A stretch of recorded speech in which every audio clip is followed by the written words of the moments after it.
So, collector diary, mini book haul, recent reads, all those sort of things rolled into one. And I'm feeling very loose today, probably because I'm absolutely exhausted. I've just worked 3 days in a row, and I haven't worked for 3 days in a row for, gosh, probably a year nearly. And it's because it's Christmas, you know, things need to be done in the old book selling industry where things are flying off the shelves and the outlaw booksellers putting them on the shelves, recommending, suggesting, all that good stuff. So we are a bit behind. I haven't made a video for 2 weeks, but when the video widow was away last time, I filmed 3 weeks worth. So we're back into it now, and I hope you're all well. And you're asking yourself, why do we have a Piers Anthony trilogy here in front of me like a barricade? Well, the reality is this, is that way back in the late 70s, this was one of my first genre SF novels. That's Omnivore, Piers Anthony, my corgi copy, which I still have, and which I enjoyed at the time, but I found very odd. But I was drawn to the concepts, really. This is the sequel, Orn, and then this came much later, that's Ox, which I've never read. This came out about 66, just a couple of years later, and there was a big sort of gap between them. It was late 70s, and Piers Anthony used to be really popular, you know, sell loads of his stuff in the 80s. And I can't remember where I bought this. I was still living at home in Wales, and it's about 3 people who are kind of archetypal. There's a man who is called Veg, who only eats vegetables. He's a vegetarian. There's a meat-eating intellectual weakling called Cal, and he's a carnivore. And there's a woman called Aquilon, which of course means eagle. These are some ridiculous names. And they've had this adventure on a distant planet, a planet called Nacra, where the major life forms are fungi, but they're sort of ambulant fungi. They can move. And it's some interesting ideas in it. And the narrative is framed in the quest of a man, or rather a cyborg, called Subble. That name always makes me laugh. I don't know why. And Subble is sort of charged with finding out more about what happened on this mission they went to this planet. And he isn't really told why and what he's supposed to find out. He's just supposed to look into it. And he's kind of a quasi-Superman. And it's book-ended with confrontations between him and some of the characters. And the thing with Piers Anthony, and I think this is in the SF Encyclopedia, I think it says that he often has serious ideas, but his prose and his approach lacks the weight to get behind the ideas, to give them the support that they need in seriousness. But I haven't read it for a long time, and I mentioned to a friend of mine, the Good Doctor, who has occasionally appeared as a voice on the channel, that I was sort of looking at Anthony again, and he said, wow, I haven't read him since Incarnations of Immortality was the thing in the 80s, and I remember reading that as well. So maybe I'll talk about these at length another time. But the reason I put them here is because in a wave of nostalgia, I decided to look out for a hardcover first of Omnivore. And there you go, Faber. There it is, a nice little octavo hardback, and I got this quite cheap. This isn't an uncommon book, but it's often very expensive. One of the interesting things is that Piers Anthony's prices in the USA are much higher than they are in the UK. More of his books available over there, but because he's produced an awful lot, and he's done a lot to help writers, and he's also been somebody who's called publishers out when they haven't sort of done their accounting properly. So there you go. So I got this, and it's Faber, and of course Faber these days, they wouldn't admit to ever publishing science fiction, the snobs. And yeah, so this is not in fantastic condition. It's got a bit of sort of fraying at the top there, but I've seen worse, and I need to cover it and look after it. But yeah, I mean, this is you know, an interesting look back. 1969, there you go, that takes me back. So I'm going to enjoy another leaf through that. So I'm going to pop that in pride of place there on the podium for you to feast your eyes upon, and go through some other stuff. Well, something I started reading a while ago, and I only got about 20 pages in and I put it down. I was quite enjoying it. It's an author who I've really not really got on with, never really grabbed me when I've tried his work. It's The Lincoln Hunters by Wilson Tucker, and I really like the idea. It's a sort of future time travel thing where there's like a time travel authority and they're trying to sort of correct things and what have you in time. And this is a sort of fairly commonly used idea. And I had an Ace special A format paperback of it. I still got it by the side of my bed, but it was in a bit of a state. And again, in a wave of nostalgia, and because the very wonderful Jules Bird did a Science Fiction Book Club feature recently, I decided to pick up this Science Fiction Book Club edition of the Lincoln Hunters. This is one of the early UK Science Fiction Book Club editions with the swirly jacket style, which I quite like, and it's got a little bit of fraying at the top again, but it was quite cheap, and I thought, well, yeah, that'll be a nicer read than a A-format paperback that's really decayed over time. So that's that. So I'll tell you more about that. If you want to see a review of this, Richard at Vintage SF did a review of this earlier in the year. So, and this really is going to be my last time with Tucker unless he blows me away. He's never managed to do it, so we'll see. We'll come back to that and cover that. Recently, of course, I talked about the sad untimely death of Michael Bishop, who is a very, very fine science fiction writer, or was a very fine science fiction writer, sadly, and he'd had a rough time for a long time and he passed on. It's a great shame. And I showed a copy of his collaborative novel with Ian Watson, Under Heaven's Bridge, which they wrote together by correspondence way back in the early 70s. And they both had a similar spikiness then, and sort of Ian retained his spikiness, whereas Michael smoothed things out and became more of a humanist literary SF writer. And I decided to look again at Science Fiction Book Club, and I managed to get this. This was really, really cheap. I think it was £6 on eBay. And this is one of the last Science Fiction Book Club books from the UK. It sort of came to a close about 82. And the last few years they had pictorial jackets. They're often different to the jackets the books had from their regular publishers. And this is Under Heaven's Bridge. And they're usually these sort of three colour things, black and white and green on this one. And they are quite nice. And you see there are a lot of them around, some of them in a real state. But this one's really, really good nick, and I decided to go for that. And I've not actually read this, but it looks very typical of their work at that time. Michael did an awful lot of very florid, strange, spiky things set in alien worlds, and Ian, as I say, was kind of spiky as well. So that's quite nice. So I was quite pleased with that. So there's some old school things which I picked up of late, forming a charming triumvirate there for you to feast your eyes upon. And we consign the Anthony trilogy to the desk out of view. So yeah, so there's a few little pickups I've had recently that I'm going to be enjoying or not. Maybe we'll see. I'm trying to remain open-minded about this. I mean, we'll have to go for it. But I didn't really get on with the last Tucker I read. I thought it was very workmanlike. Then on to something I've actually read recently. There's a lot more interest in horror these days, I find, in bookselling, and there seems to be more life in horror than there does in genre SF currently. There's lots of new names coming up, a lot of which I'm unfamiliar with, and I don't often have the urge to read horror at the moment. And really, I do like a good traditional horror novel, well told. I'm all for breaking boundaries, but I do like a certain sort of formality of form with horror novels, and I really sort of cleave to that. So I've enjoyed things like Berserk by Tim Lebbon, and I mean Dan Simmons' first novel, A Song of Carly, is a favourite of mine. Adam Neville does some good stuff. So every now and again I dip my toe in and pick something which I feel will have a classic formal feel, which I can really relate to and enjoy, just as a piece of mind candy really.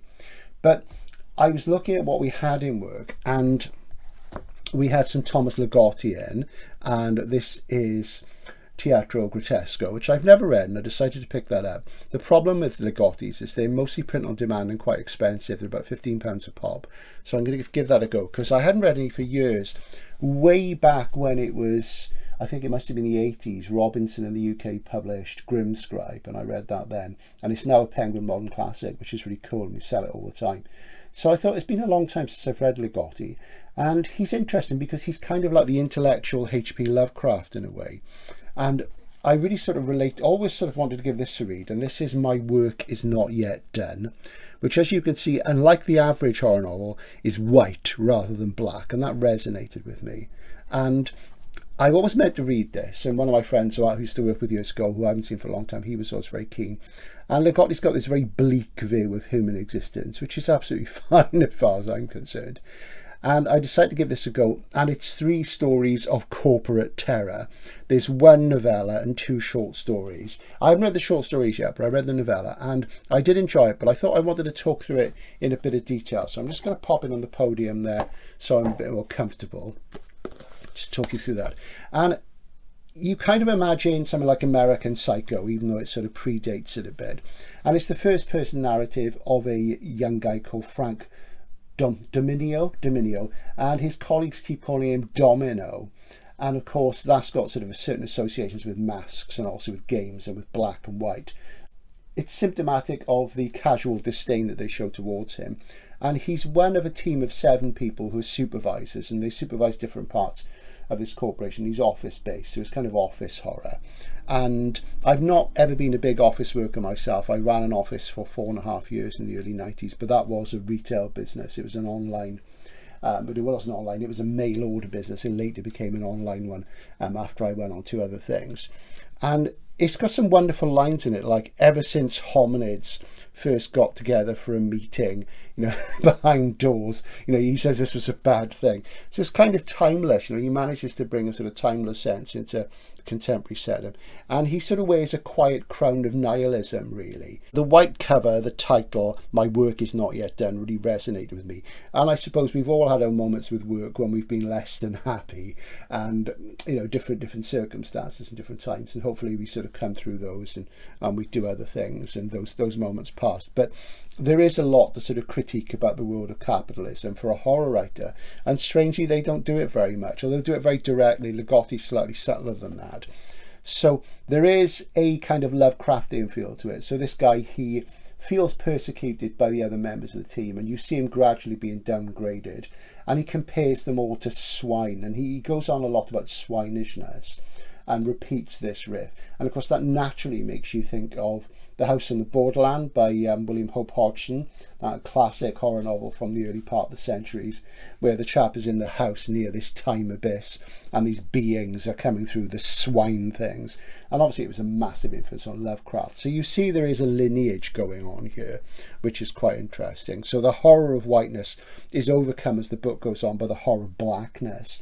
And I mean, one of the problems the horror has is that the metaphors, language, simile, symbols it uses, they are traditionalist ones. They do get repeated, and there's a lot about swirling blackness in this. And it's very, very subtle and understated compared to an awful lot of horror writing. But you do think sometimes the things need to sort of leap out of their category and step forward. And this tries that. But as the book went on, I became more dissatisfied with it. It's not that it was conventional, it wasn't. And again, perhaps it's expectations, and you want to see this character gradually take his revenge against these other people. And he gets involved in a very sort of subtle quasi-supernatural thing, which isn't really explained, and that's the beauty of it. And it does have a kind of affinity with what Ligotti says in his book.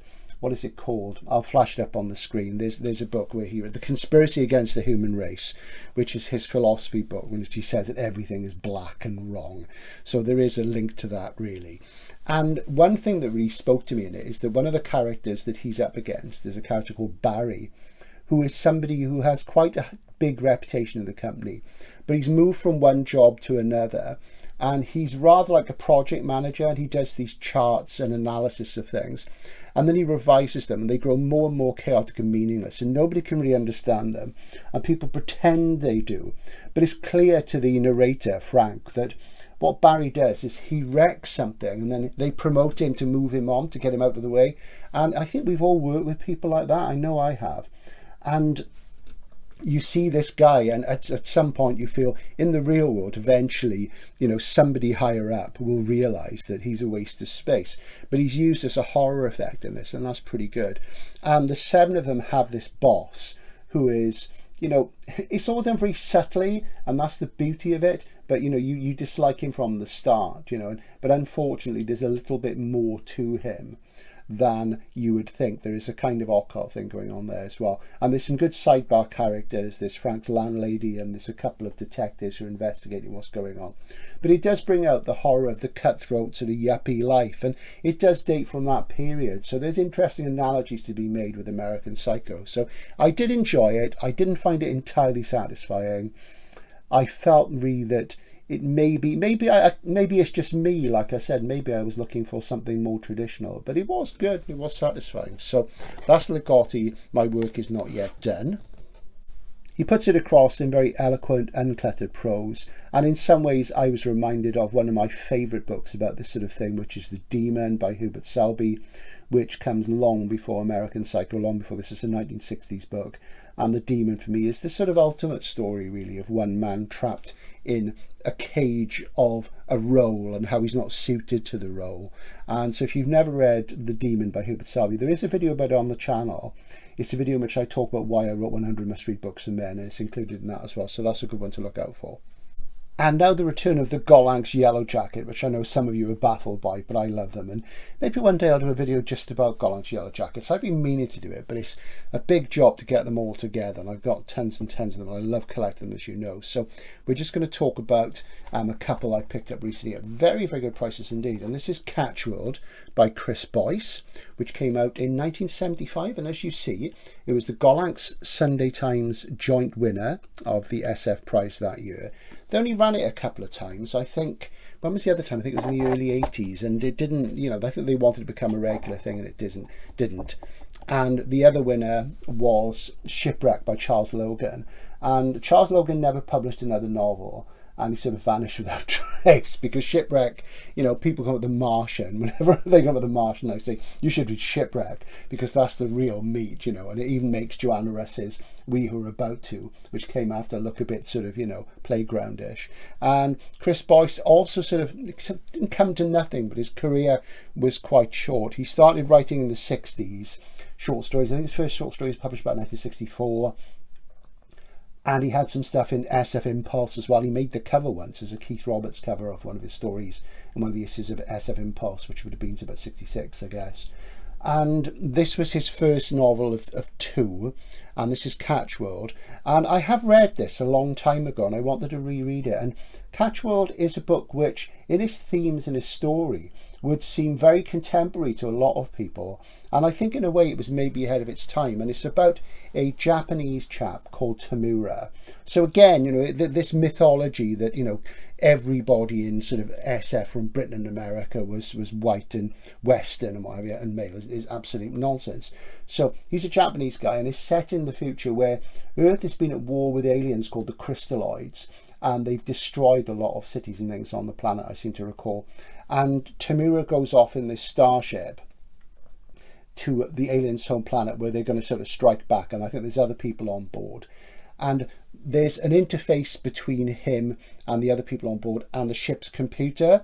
But unfortunately, there's something that the astronauts, the warriors who are going to go out there and wreak this vengeance upon the Crystalloids, don't know. So it's a combination of space opera and AI thing. And it's quite sophisticated from what I recall. And I mean, if it was sort of a book which came out last week, there might be some differentials in the style. But in terms of the themes, there's a lot of similarities with recent space opera and post-humanist things from the last 20 years or so. So that's quite interesting. And there's kind of analogues with 2001, because the onboard computer has a certain sort of thing of its own, which is rather like HAL has in 2001. So I'm looking forward to sort of having a go at that again. And this is a very uncommon book. I had my eye on one which was at a dealer in the States, so I'm not going to tell you who they are. It's a dealer in the States who have a lot of Gollancz file copies, and I've bought quite a few from them, but it was quite expensive. But this was £5, which is brilliant. And it does have a bit of browning at the top, but the jacket's intact and it's in good nick. So I was really pleased with that. And I got it from a dealer in Minehead. Now, funnily enough, Minehead is where Arthur C. Clarke came from. And here's a bit of controversy for you. I was once told by somebody at Clarke's publisher, whatever publisher it was then, and this would have been 80s and 90s, that he had to leave Minehead when he was young because of some sort of sex scandal, because of course he was gay, and probably another reason why he got on with William Burroughs. And of course back then, of course, that was a major thing. But that's what this publisher, or this person who published it, said to me. Whether it's true, I don't know. So it's an alleged thing. So, and of course, you know, he was out in Sri Lanka for a long time, and you know, you do wonder whether that was the case. And not much has been said about it, but I think the people in the know, if you know what I mean. So anyway, so that's Catchworld. He wrote another book called Brain Fix, which is a near-future dystopia, and there's that thing where he predicts, you know, there's going to be a certain number of million people unemployed in Britain. And unfortunately, by the time the book came out shortly after, the unemployment figures were much higher, so he was sort of undermined by that. But I was really pleased to get that. A mere £5 is absolutely brilliant for that, because that is a very uncommon book, and you struggle to find it. There's a really nice Granada Panther paperback with a Chris Foss jacket that's not too uncommon, though it's hard to get in good nick. So if you're interested in space opera, aliens and post-human interfaces with computers and that sort of daring do, give it a go, because it's worth a look.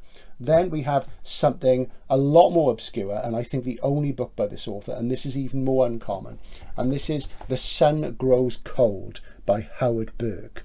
And this is one of the early Yellow Jackets in this livery. I don't collect the previous livery, which are usually just made of paper with a black strip at the top. Obviously they're usually very expensive as well, because they're things like Delaney and they're earlier, and they get wrecked. And let's see what date. This is 1971, so this is one of the first ones in this livery, and this is the livery I tend to go for. So I'm going to pop that on the podium and angle it away from the glare, the effective glare that we always get you whatever I do in this super lighthouse, and I'll tell you a little bit about it now. There we go. This is an interesting one because Howard Burke never wrote any other SF, but I think he published other novels. I have seen some online, and he's quite an obscure figure. He's an American writer born in the late 20s.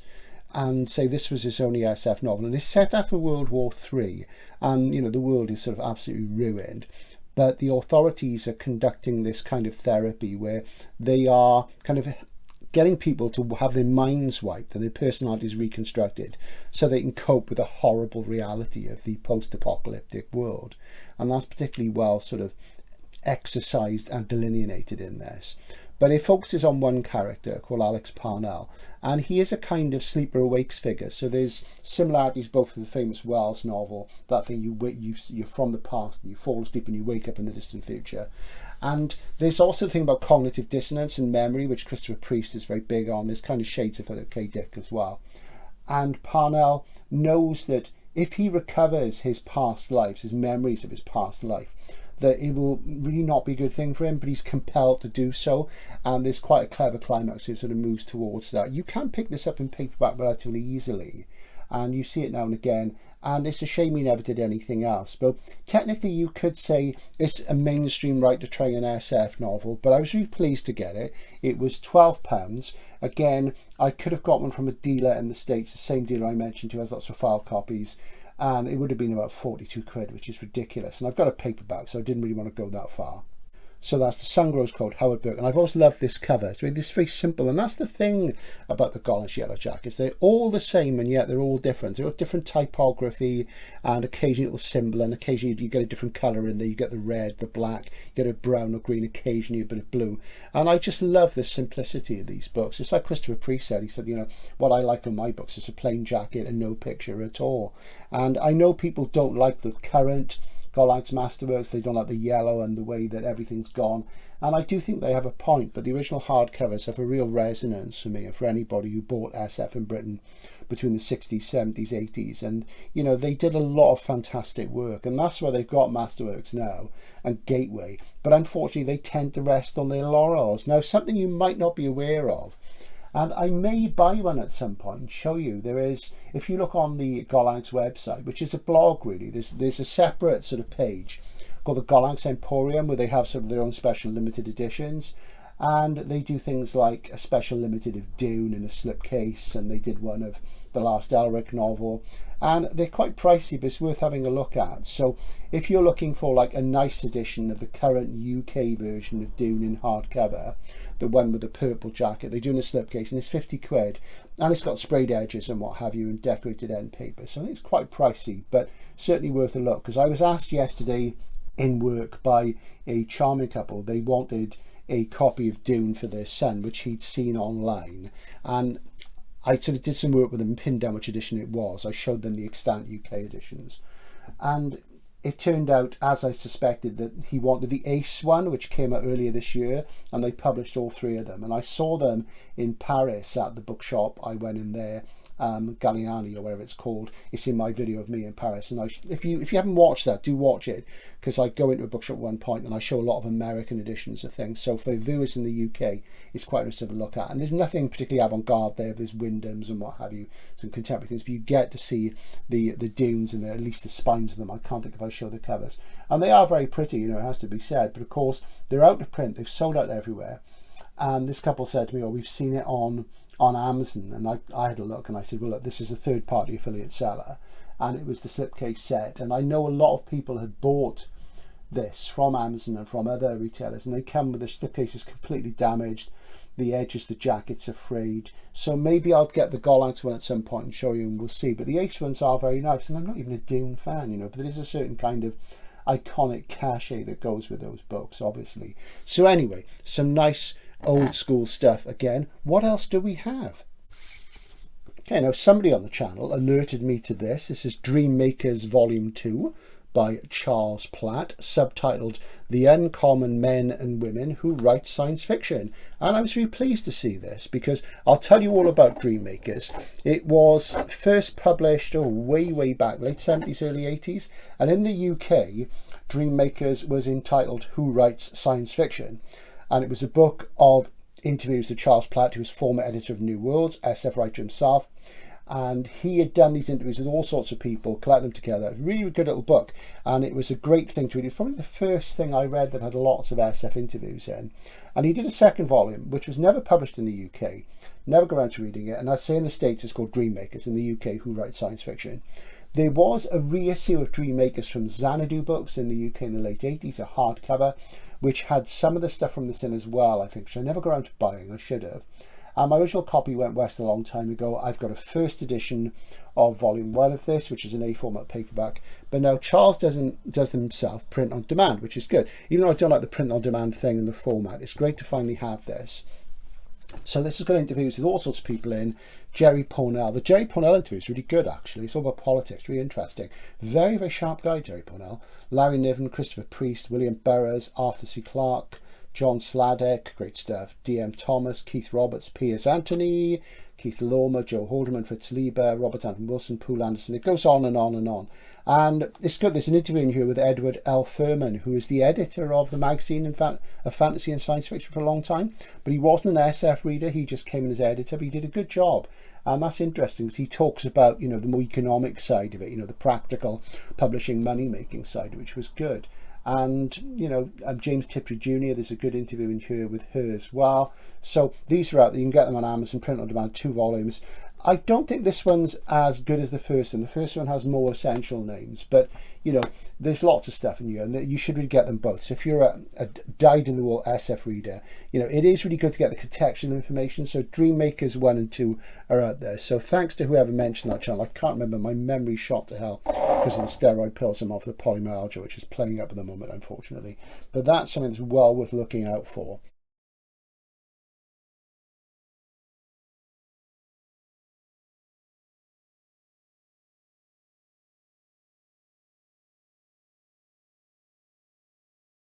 And I got this in the post yesterday, and this is Alex Garland, The Tesseract.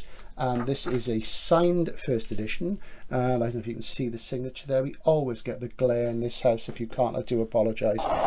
This is Garland's second novel after his bestseller, The Beach, which is one of my favourite mainstream novels. And there is going to be a video about that soon in relation to the way it relates to SF and utopias. And I'm very interested. I'm getting into a sort of utopian phase at the moment, it has to be said. And I read this when it first came out, and I think I DNF'd it because, again, it's that thing of expectations. I wanted something that was like The Beach, but Alex Garland, he's not going to comfortably do that. And all kudos to him. He did 2 other books, and then he abandoned prose fiction, which were quite different from The Beach. And I decided, because I read The Beach again for probably the 4th, 5th, or 6th, is it 4th time, maybe the 5th. I read it again recently and really enjoyed it. It's a book I go back to, and it's a book that I initially picked up because J.G. Ballard said it was good, and I was selling loads and loads of it in work, and it was a huge thing. If you look at the youth cult books of the 90s in the UK, the early 90s is dominated by Trainspotting by Irvine Welsh, and the late 90s is dominated by The Beach, and that went on, beyond the millennium. I mean, when I was running a university bookshop, the students would do their exams in May, they'd come into the bookshop, they'd buy a copy of The Beach, and they'd go off to Thailand, and all power to them. So it's great. So it was Ballard who got me to read The Beach, and this is more experimental. I'm going to reread this soon, and I'm not going to DNF it. I'm going to go all the way through it because I am ready to see what else he can do, and I'm more open-minded about it. So I'll let you know.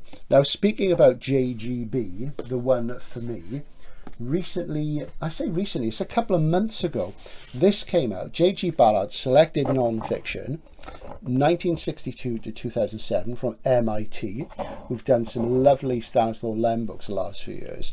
And I do like American University Press books. They're usually very high quality, though I have to say recently the quality in terms of production has dipped and they feel more like British books. They don't feel as luxurious. You know, I can remember buying MIT books for the bookshop I ran on a campus, and they would just be these very specialized things, but the binding and the paper, oh gosh, lovely, you know, really good. It was almost as if they were doing limited editions, you know, and of course they were small print runs because they were specialized things. But Daniel, who watches the channel regularly, hey Daniel, hope you're well, mate, asked me, you know, is there a lot of difference between this and the previous Ballard non-fiction collection, which was called User's Guide to Millennium, and that came out obviously about 20 odd years ago. I think it was 99 or 2000 when the millennium was the thing. And there's a lot of duplication of contents. There is other material in this. I don't think there's a huge amount more. I did flick through this. I haven't read it all, and it caught me in a moment where I wasn't feeling particularly Ballardian, which is not like me, as you know. Normally I'm all over it, so I will go back to it. But I will say, if you don't have User's Guide to Millennium, which may be out of print now, I'm not certain, do get this. And you know, Ballard's non-fiction is pretty interesting stuff, but it's still selected. So in a way, I can't see the point. I'd like a sort of 2 or 3 volume complete. It does deserve that, but I don't think it'll ever happen. There's lots of book reviews, film writing, and you know, Ballard's really good at recommending things. He can often get you to watch or read things that you wouldn't go near, that you would think wouldn't be that interesting, and he sort of picks the bones out of them and says, look at this, you know, and you get the naked lunch, you see what's on the end of the fork. And he was a good critic, obviously very much looking from his own point of view, from a Ballardian point of view. So you know, it is one of those things with him, because he's so unique, you don't always want to inhabit his mindset, and as much as I love it, sometimes I find myself drawing back from that. But there is a video coming up on the channel where I'm going to talk about Ballard and do an overview for the science fiction reader, who has certain expectations or assumptions, as we all do to a point. So when you come into SF and then you discover something like Ballard, then you know, it does sort of change things a lot, and he changed science fiction a lot. So there'll be a video coming up about that, and I'll be talking through, so it'll be kind of like a reader's guide, so that'll be coming up. I think that's all for today. There is some more stuff to come in the post. So next time you see me, I'll probably be wearing something different, and I'll probably be sitting somewhere different, but we'll see. That's the way these things go.